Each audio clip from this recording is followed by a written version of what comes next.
Well, yeah, I think that's right. And also, I think if my old high school math teacher is watching, he'd be saying, I'm not accusing you of doing quadratic equations either. But we'll put that aside here.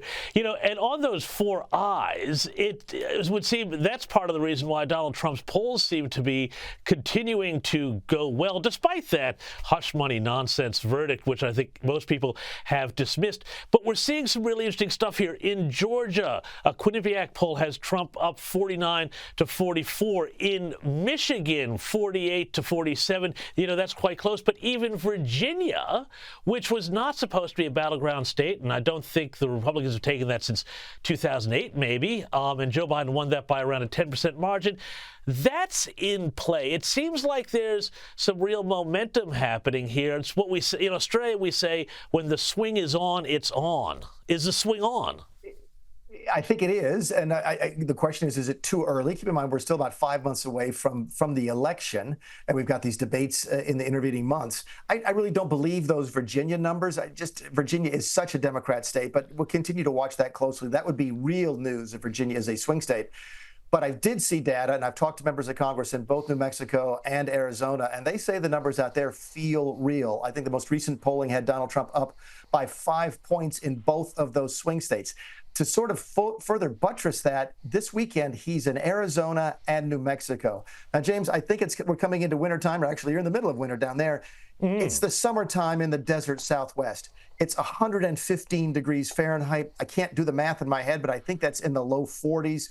Maybe it's the mid-40s in Celsius. It's really, really, really hot. And for a candidate to go to New Mexico and go to Arizona in June, in the middle of summer, means that they think they've got some momentum behind them. They think they can sort of make hay while the sun shines, if you will, in those states. So clearly the Trump campaign has seen some things in the data in those states that they really like. So I agree with you. The momentum may swing back and forth a couple times between now and November, but right now it does feel like it's going Donald Trump's way.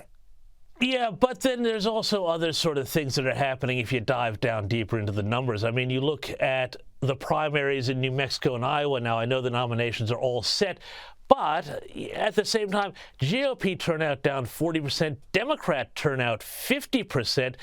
One of the things that I'm talking to people in America about, a lot of people are saying, well, I can't believe this is my choice. Is there a lack of enthusiasm for this race kind of in the broad middle that's making this really about the enthusiasts on, the extremes of both ends? And is that reflected in these primary numbers? I think it's reflected in the primary numbers, and it may be what's driving some of the Trump momentum in the polls. Keep in mind, if the middle part of the country sort of says, you know what, I don't like either of these folks, and that sort of is reflected in the primary turnout, especially the numbers you mentioned, I think, were from New Mexico. It's a huge jump, 40% for the Democrats, for Republicans, almost 50% for the Democrats. Those are huge numbers over 4 years ago. If that's really the middle of the country sort of sitting this one out, and it's always hard to extrapolate from a primary to a general, but if that's what's happening, that may be why you're seeing Trump do better and better in these early polls in these swing states, because his base is more fired up for him than Joe Biden's base is fired up for him. Again, Joe Biden is never counting on his base to be excited about him. He's excited about his base being against Donald Trump. But right now, again, the polling data would suggest that that's just not happening.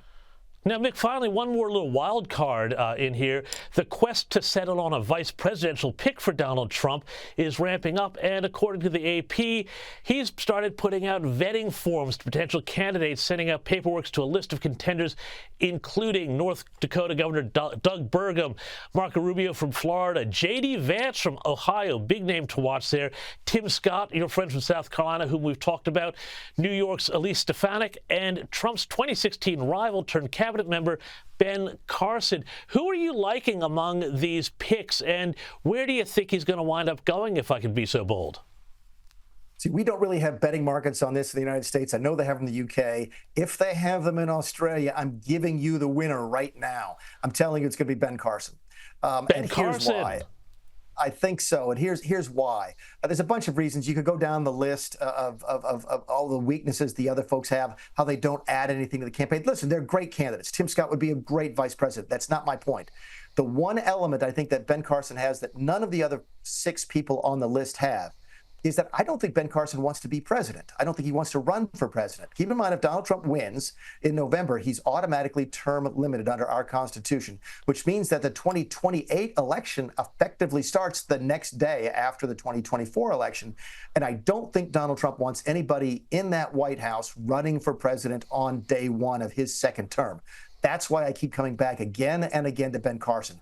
They know each other. They like each other. He's trustworthy. He's loyal. He's a brilliant guy. So, and again, all of them would make really good vice presidential candidates. That's not my point. My point is I think Ben Carson's got that one thing, that one element that the other ones can't bring to the table. And that's why my money right now is on Ben Carson. Ben Carson, that's a great pick there. Mick Mulvaney, he's an impressive character. I think he's also a surgeon as well, a medical doctor. So we can put that in the bank. Maybe Ben Carson. Well, we'll see. Thank you so much for your time, Mick Mulvaney, for your insights as always.